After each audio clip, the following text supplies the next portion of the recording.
I'm Skylar Thomas, and this is my persuasive speech on long-distance relationships. This is my audience: Caitlin, Megan, who's holding the camera, Shannon, and Hannah. So, long-distance relationships are often thought to be the end-all to successful relationships. But what if I told you that long-distance is great, if not healthier, than close proximity relationships? So have you or someone you know ever been discouraged from pursuing a long-distance relationship? Are you a person who believes that long-distance relationships don't last or aren't even worth the time?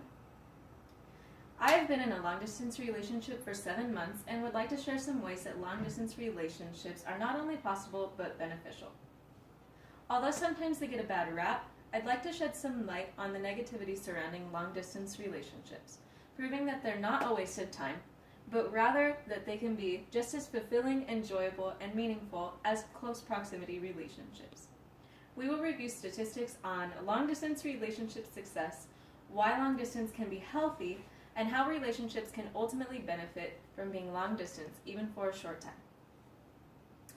In the survey that I created for this speech, I saw that most of my audience members agreed that long-distance relationships are both unhealthy and unsuccessful.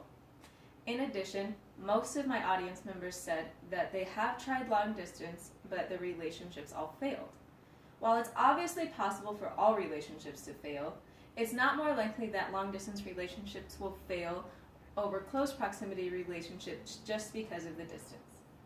In fact, the statistics of success and failure of long-distance relationships is actually the same for those in close proximity relationships. Most people believe that a person has to be physically close to or living in the same area as their partner, otherwise the relationship will fail. We should challenge ourselves to stop placing a relationship's worth on the proximity of the two partners. When a person places a relationship's worth on distance, it is evident that the person already has a negative attitude toward long-distance relationships. If we can look at long-distance relationships objectively as neither positive nor negative, we can begin to see the truth about the statistics of long-distance relationships. Many studies on long-distance relationships conclude that they actually have no greater or lesser chance of being unsuccessful as close proximity relationships. According to a study conducted by 4 women in the psychology department at Queen's University in Canada, long-distance relationships were found to be just as likely for success and relational fulfillment as close proximity relationships. There were not many differences between the two types of relationships found in the study. Therefore, one can't justify a negative outlook on long-distance relationships based on the distance.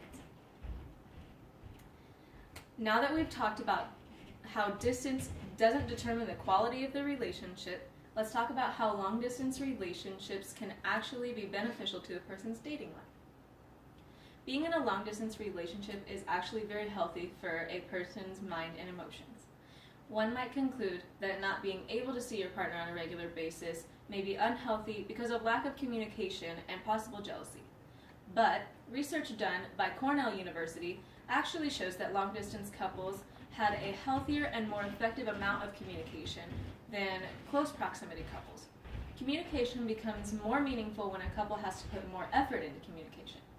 It's also the central point of the relationship, rather than the relationship being set on physical touch, for example. Couples tend to try harder to achieve intimacy through communication when in a long-distance relationship, proving very beneficial in the long run for those who stay together. After hearing about the benefits of long distance, you yourself may be wondering if you could ever have a successful long-distance relationship. If you are in a relationship, or if you'd like to be in one, it may benefit to consider dating long distance for some amount of time. As I stated before, couples in long-distance relationships benefit from a more intimate style of communication. This ensures that your relationship will not purely be based on physical affection. Being in a long-distance relationship also allows both parties to live separate lives while having and keeping their relationship. Long distance is the ultimate test to deciding whether or not the relationship will actually last. Typically, relationships last longer and are more personal and intimate if they are not based on physical affection. Long distance can surely be difficult at times, but they are worth the time and effort for someone that you love. So, in conclusion, we've reviewed how long-distance relationships are statistically just as healthy as close proximity relationships, how long distance can be healthy for the mind and soul, and that it would be beneficial to actually try a long-distance relationship. Although long-distance relationships usually get a bad rap just because of the distance, a new outlook on long-distance relationships is absolutely essential. If you've looked negatively on long-distance relationships, I encourage you to look beyond the distance. Support those who are in long-distance relationships and consider trying one for yourself.